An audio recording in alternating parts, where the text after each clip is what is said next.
sometimes people would look at our male counterparts when they know their job and they're aggressive and they hold your feet to the fire. Oh, he's high speed. You want to be high speed. That means you squared away. But when we have all of those things, instead of us being, oh, high speed and squared away and tough, a lot of times they take that and say, we're an angry black female, or some less flavorful words that I will not say.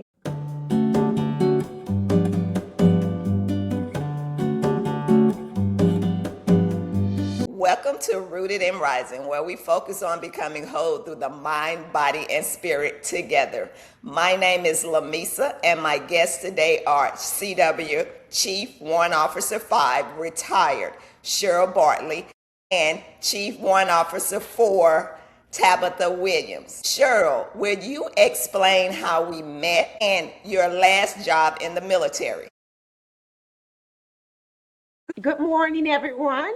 I will tell you how I met Sergeant Major Carradine. I was stationed at Fort Hood. Well, we both were coming from other duty stations. I think she was coming from Hawaii, and I was actually coming back from Iraq. I was stationed at Fort Rucker, Alabama. I think Tab knows Fort Rucker, Alabama. I was a TAC officer, but however, I left there and deployed.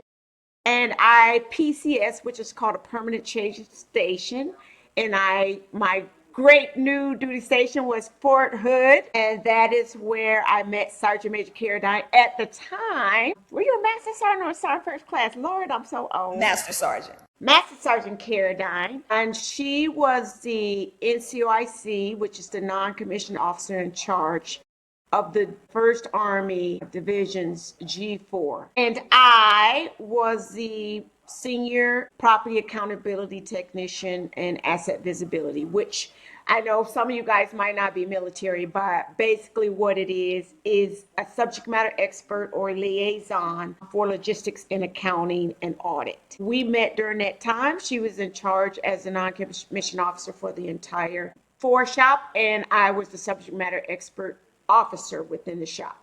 We are both logisticians, or what's considered to be quartermasters, and that is how we first met. Not to say too much. Okay, I might have said too much already. And explain your last job in the military. My last job in the military I was the Corps G4. Again, I was back at Fort Hood. This is strange because I went to the Pentagon. I went a lot of other places for three Corps. I was a Corps G4 senior logistician for an entire division for the Army. So that was my final job in the Army as a division senior accounting specialist and expert for the Army as a warrant officer. Tabitha, explain how we met and your last job in the military. Well, with that's kind of cool because how we met and my last was together. So my last and final duty station was Fort Sam. I was the battalion adjutant. And as far as how we met, oh my goodness, I tell this story to a lot of people. So I had got to the duty station around 2017, was going around introducing myself as the battalion S1. And I was told, hey, look, go and check in, introduce yourself to the G shops. So I go to the G4 shop. There's a Sergeant Major there. So I'm like, hey, good morning, Sergeant Major. Just want to introduce myself. I'm Chief Williams. He said, I don't know why you're talking to me. I'm about the PCS. So I said, okay, well, let me go back and let Sergeant Major know. Hey, Sergeant Major, the G4 Sergeant Major said he's, PCS and what we doing? So he was like, all right, don't worry about it. There's a new one coming in. So sure enough, another Sergeant Major did come in. And so I'm going to go over there again. Hey, good morning, Sergeant Major. I'm introducing myself. I'm Chief Williams. I'm here. He was like, I don't know why you're talking to me. I dropped my papers. I'm retired. I only got like a couple of weeks and I'm out. So I was like, oh my God. I said, let me go back. I said, hey, Sergeant Major Wilson, look, I done went over there.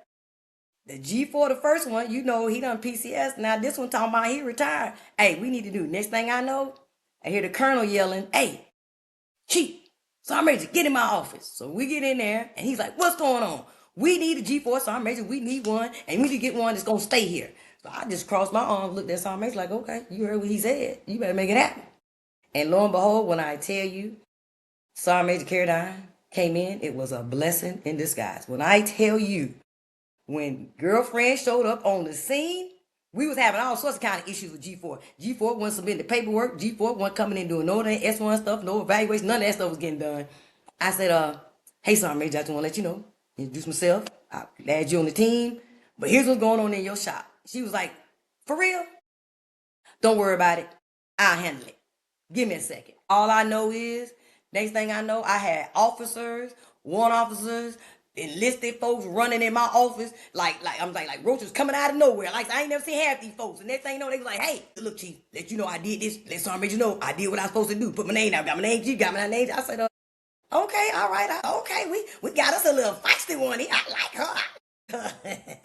So in a nutshell, that was both my job, my last job, and meeting you. Tabitha, could you walk me through your decision-making process for re-enlisting or pursuing a commission? So the process of re-enlisting or commissioning. So I guess you want to say as far as commissioning, as far as with warrant officers. So basically there is a packet that you have to submit. It goes through, you're going to add your evaluation. You have to get a recommendation, usually from a warrant officer within your field. So for my process, believe it or not, I actually worked for a 3-star general, and at that time they do the direct select, and so that was really not my avenue that I wanted to go. I did want to become a warrant officer. I did meet a warrant officer in the process. Every day he would come in and he would be like, hey, have you ever thought about being a warrant officer? Yeah, I've thought about being a warrant officer. Then he'll be like, okay, what's the prerequisite for being a warrant officer? And just back and forth, back and forth. So I was like, okay, let me go get this information. Let me go through. So I explained to him like, hey, look, I have a college degree, so I ain't got to worry about the credit for the English or anything of that nature. So I submitted my packet. I actually got the letter of recommendation from my 3-star general, who thought that I was going to do the direct select packet, submit that. That was not the case. Again, I also got a warrant officer recommendation from a CW4 promotable, was about to make 5. And so he submitted and everything, and I guess the rest was history. Cheryl, could you walk me through your decision-making process for re-enlisting? Well, re-enlisting versus becoming a warrant officer, it was something that I learned as a young soldier. As a logistician, you run across so many different people. And when I was a young soldier, my first, I guess I would say, relationship with a warrant officer was my sergeant sending me up to the property accountability, which is the PBO, which is what I retired as, which is a specialist. Sit me up there, but at the time I was just a private, just coming in the Army. And I went up there, and this person that I met knew so much information and knowledge about our job. But at the same time, that person, there was a reverence to that person. People respected this person. And I was like, well, I didn't even know what a warrant officer was. But everybody was either scared to go see this person or they wanted to go see this person. And I later learned the reason why so many people were afraid to go see this person is because this person had the knowledge. AI has nothing on a warrant officer. That's what I'm going to say. Warrant officers are AI. So when I learned about this, I was scared to go because if you didn't come in there correct, they was going to send you back out, similar to a sergeant major. So I said, I am going to grow up and I want to become this warrant officer. I want the knowledge that they have. And so when I did my enlistment and re-enlistment, there are certain requirements for you to become a subject matter expert in the liaison, a specialist as a warrant officer. So I did that. And when it was time, once I had the right amount of classes, and it depends on what your specialty is, you have to have certain information, as Tab said. Once I did that, I went ahead and I re-enlisted. I literally had to re-enlist because I didn't have enough time left in the Army to qualify to become a warrant officer. So I had to re-enlist as a NCO. At the time, I was a E5 promotable, just so that I can put in my packet to become this subject matter expert, because that's what you consider to be. I loved being a logistician, and so I re-enlisted to be that. But if we went all the way back to when I first joined the Army and enlisted in the Army, it was something different altogether. I wanted money to go to college. I wanted money to live. Coming from not too much of anything, that's what I did to join the Army at first. But later on, with the subject, with the MOS I am now, I enlisted so that I could become that subject matter expert. So I'm going to tell a little bit about me, why I re-enlist. So I re-enlist to go to Hawaii, but the assignment was taken, and so I went to Germany. And so just being able to travel, that was one of my biggest things about being in the military. And then as I came up in the ranks of the military, I was offered to go to warrant officer or commission as an officer. But I chose to stay an NCO because I believe that we needed some strong leaders in the NCO Corps. And I knew I could be that strong leader. To me, I know everybody always said about, but you can make more money, you can do this.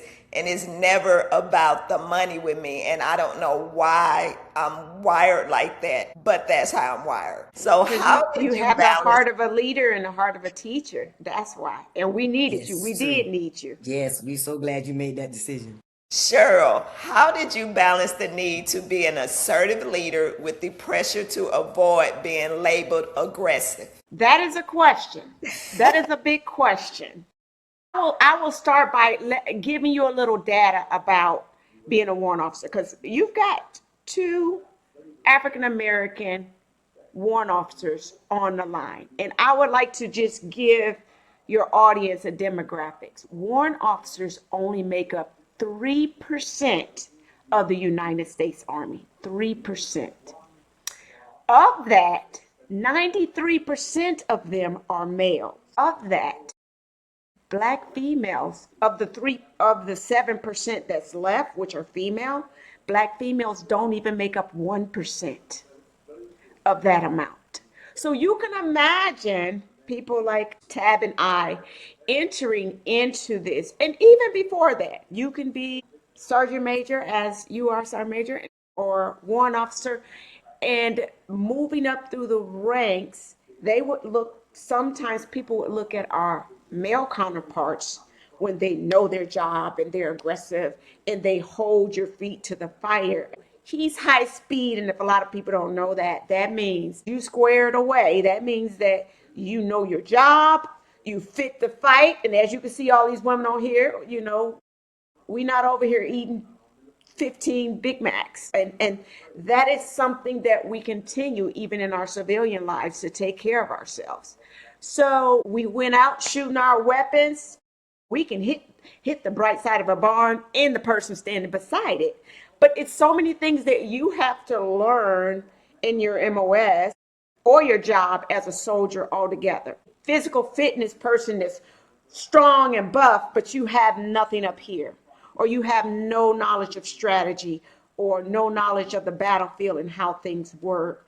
You have to be all of those things. But when we have all of those things, instead of us being high speed and squared away and tough, a lot of times they take that and say, we're an angry Black female, or some less flavorful words that I will not say, but it could be equated to maybe a female dog. But because I know what you know, or sometimes I probably knew more, but we sat there as professionals and call it out. I'm going to give you one example of when Sergeant Major was in E8, and I think Tab gave a great example of her coming in and knowing her stuff. We worked in an office where there were a lot of senior officers and senior leaders. However, she was in charge as the non-commissioned officer, but she had officers and everything working for us. Many of them were not 360 soldiers. And what I mean by that is They wouldn't get out and exercise. They didn't know their job. They didn't want to travel for inspections, but they wanted to get paid. We got in a shipment of computers and they come on a pallet, like thousands of them on a pallet. So as the officer, I'm down there grabbing these computers, just putting them on dollies. And Sergeant Major is just astonished. She's looking at these NCOs not moving anything.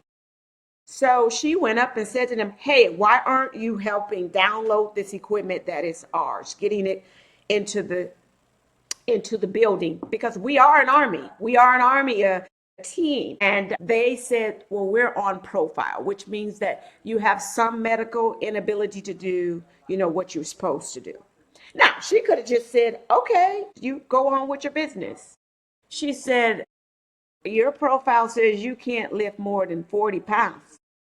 Each one of these computers weigh less than 3 pounds. I don't care if you have to carry one at a time. You're going to get out there as a team of soldiers, and we're going to get this stuff into the unit. I don't care what you can carry. If my chief is out here, you're going to be out here."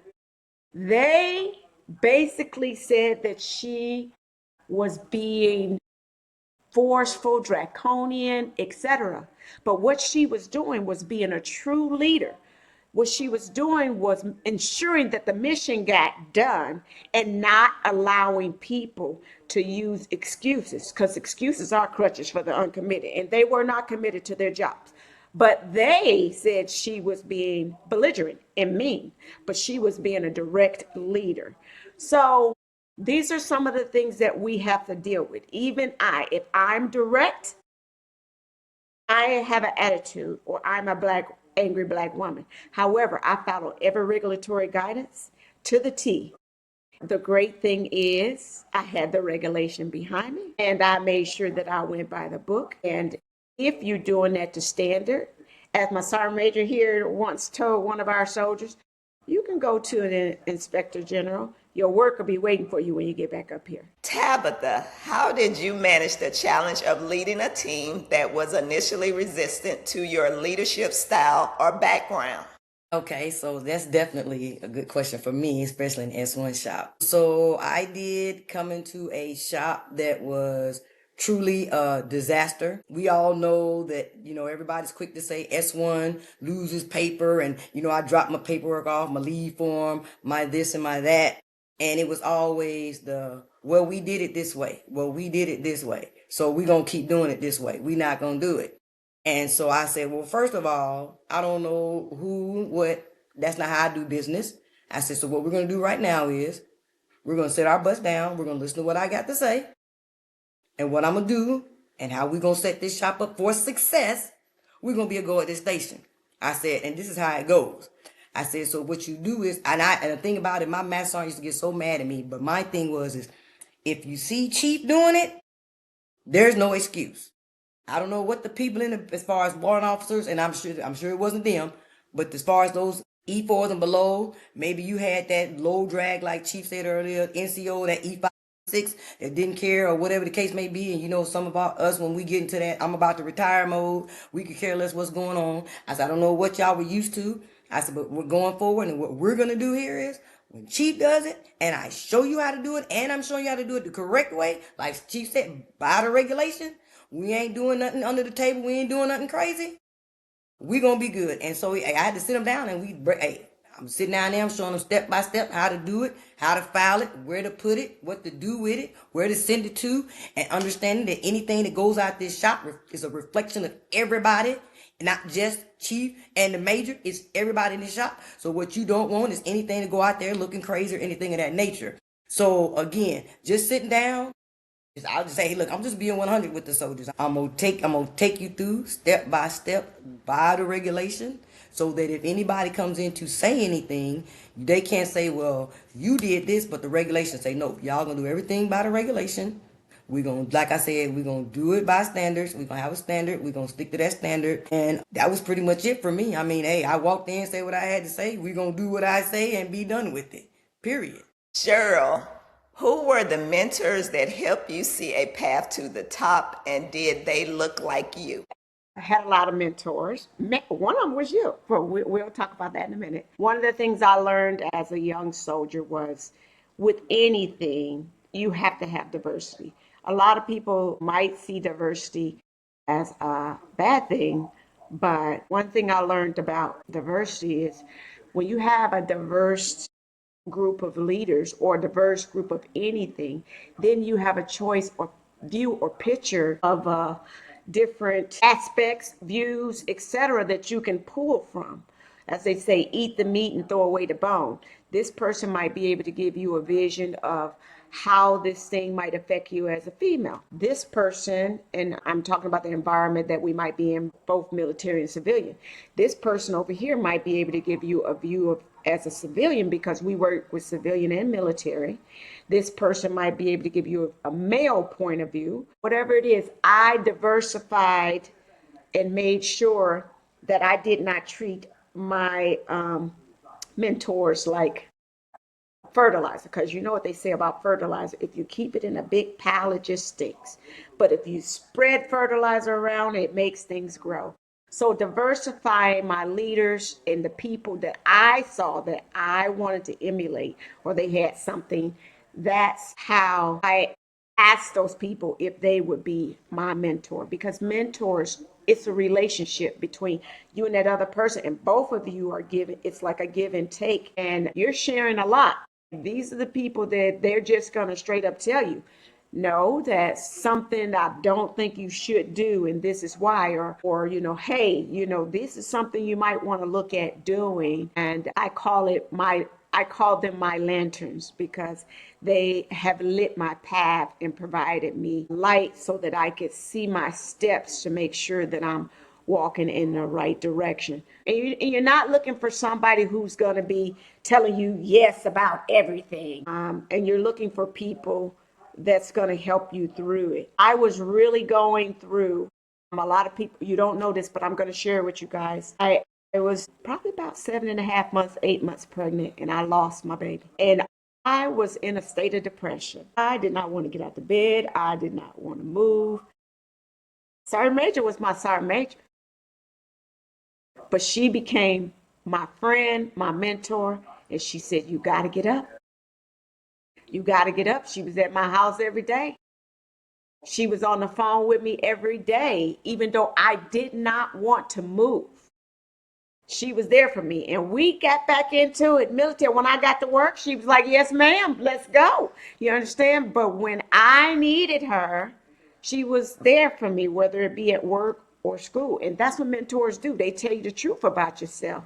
They tell you, you can't sit here and sit around and think life is not going to pass you by. Tabitha, how did you protect your mental health and softness in an environment that often demands you to be the strong Black woman? So for me, it was definitely the Lord, my Bible, because again, things can be hectic. A lot of stuff happens, a lot of things go on. And like you said, to avoid that angry Black woman that they always depict us as, I had to take that time. I had to step away. I had to read, do a lot of praying, which I think all of us were doing a lot of praying, especially when we were deployed. And just having that, again, I think that's when for me, my spiritual walk and my journey began there, because Lord knows I it was crazy, and there was moments when I was like right here, and of course from not necessarily from other situations with us, you have to talk me off the ledge, and let's not act up. We're not gonna do that, because they can easily trigger. So you definitely have to find a set area to just be to yourself, a quiet place. Again, what I'm saying, to read, to talk, to woosah. So that was definitely pretty much what I did as far as calm, as far as to avoid being an angry Black woman. Tab, what is one piece of unspoken advice you can give to young women entering the service today? Unspoken advice. Well, I mean, I think everything's pretty much spoken. I mean, be true to yourself. Know that although it may seem hard, it may seem unachievable or impossible, we all know all things are possible through Christ for those that's on that journey, that path. But know that you can do it. Don't beat yourself up.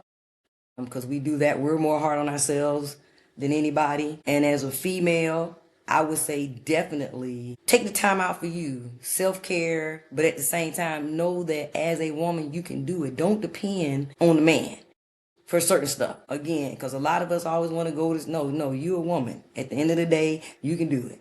Half the time when you depend on somebody to do it, either they're going to let you down or they're going to mess you up. And then at the end of the day, you're going to have to end up doing it anyway. Cheryl, what is one piece of unspoken advice you can give to young women entering the service today? I would start by telling them you're a minority within a minority, which requires you to be proactive in your approach, in your career, in your personal well-being. I would tell them something like that. Last thing I would tell them is find your tribe. And your tribe should be your tribe of mentors, which we were just talking about. And those mentors that will advocate for you.